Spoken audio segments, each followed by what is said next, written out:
Alright, yes, oli ku Glosh TV nga bulijjo nateera njagala kubanga nkubuuzaako muganda wange gwe wenna atugoberera wano ku mukutu gwaffe gwa YouTube nti wasiibye otya ogamba otya kasubire oli bulungi. Nateera nkujjukiza nti nja kusaba muganda wange genda wansaawo osubscribinge olikinge ateera osharinge still osobola okomentinga okusinzira ku video eno nga obokoze ki nga woba ojabe. Nateera nyongera okubanga nkujjukiza gwe wenna eyandyetaaze okubanga olanga naffe aba Glosh TV osobola okubanga otunoonyako kanamba kaffe ak'essimu 0750 312083 oba 0750 312083 ojja kubanga osobola okubanga otufuna tujja kubanga tukulangira bizinesi yo osobola okubanga naawe ogikuba abantu mu maaso.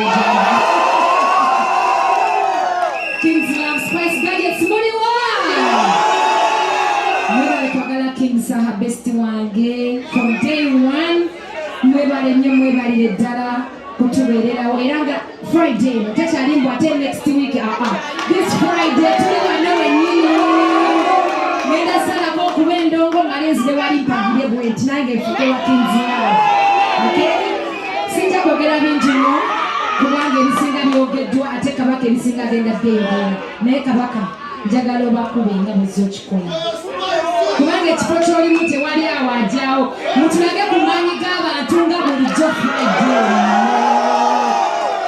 People power! Amaanyi g'abantu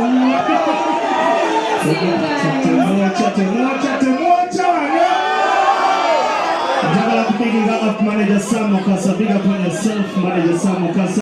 Alright, yes, oli ku Glosh TV nga bulijjo nateera njagala kubanga nkubuuzaako muganda wange gwe wenna atugoberera wano ku mukutu gwaffe gwa YouTube nti wasiibye otya ogamba otya kasubire oli bulungi. Nateera nkujjukiza nti nja kusaba muganda wange genda wansaawo osubscribinge olikinge ateera osharinge still osobola okomentinga okusinzira ku video eno nga obokoze ki nga woba ojabe. Nateera nyongera okubanga nkujjukiza gwe wenna eyandyetaaze okubanga olanga naffe aba Glosh TV osobola okubanga otunoonyako kanamba kaffe ak'essimu 0750 312083 oba 0750 312083 ojja kubanga osobola okubanga otufuna tujja kubanga tukulangira bizinesi yo osobola okubanga naawe ogikuba abantu mu maaso.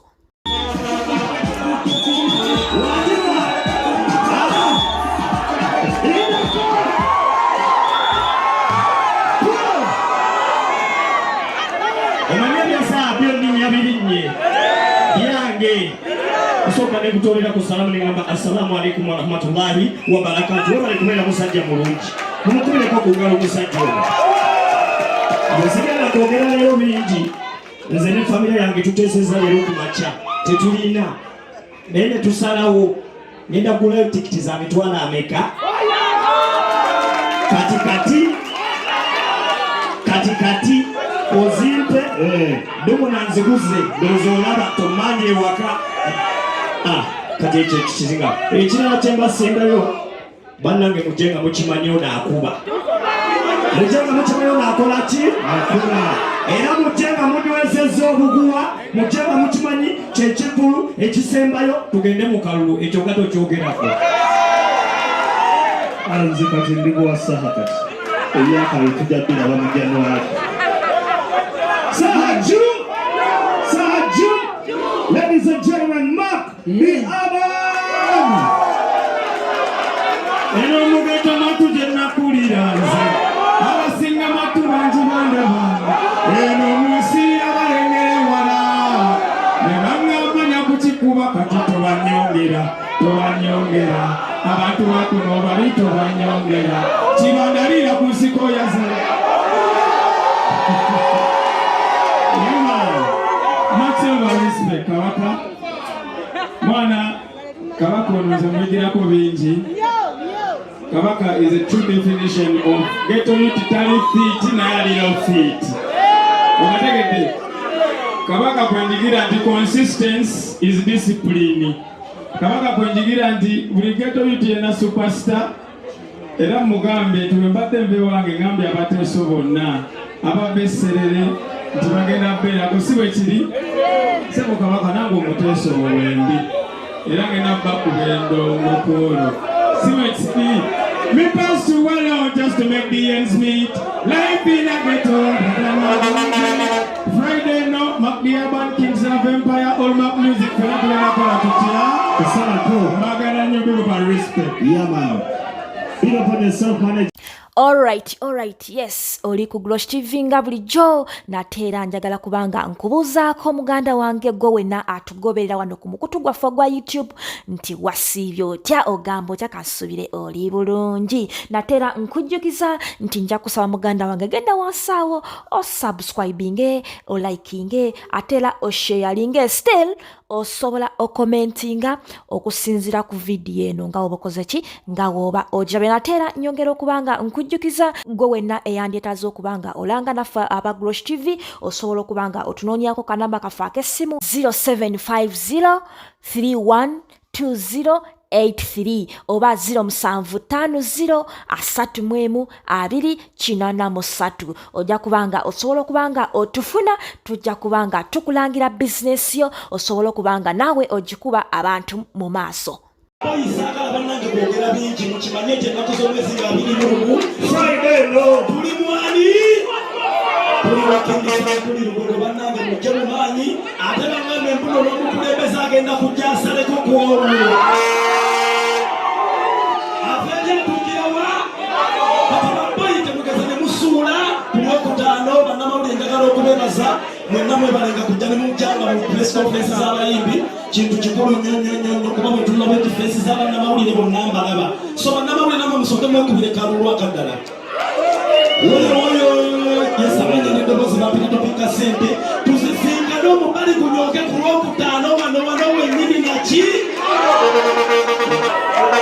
aziza azirani ju nkwagala ng'otudde wali nenkunyumiza biri n'ennaku z'omwezi 21 Friday no tugenda kubeera wano nawe twakikola luli this time around njagala tugisusseewo okundi so buli muwagizi wa King Saha buli ayagala music omulungi njagala okubakoola ennaku z'omwezi 21 ku Lwokutaano tugenda kubeera wano nange King Saha yampaddeyo omukisa ogw'okubayimbira akayimba kakuso nange ngenda beerawo Soko wende chacha sakala man. Now we come to support King Saha. What is it? 24th. You want 21st. You understand? This Friday we're going to be here on the dance and see so from the China's Rock Special I'm representing with me preaching Nimrod. What I say? Come support King Saha. Come listen to good music. Come on the guys. Come see the people out there. Come see all the people.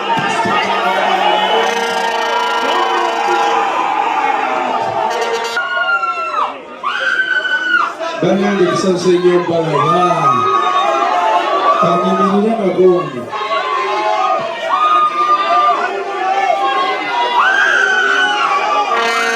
yangi sitaani aliwa sitaani wanerugogo taliwo nasase nnyo mbalaba banayembu bwakabaka bwa King Saha ne mu lubiri lwa King Saha yenzo mukunja atasera setaani wuuyo King Saha ababoda tubalese wali nga bayomba n'abantu nga bayomba nti ekivulu babagamba kyanaku za mwezi 21 ate okikoze leero banange ekivulu si kyaleero no just press conference King Saha kutimyo nateka emikono ebiribanga kwa King Saha kutimyo kati kwatamusa kamera olaba omuntu ali erugogo nga ate ekivulu si kyaleero King Saha ebiri mu bbanga kutimyo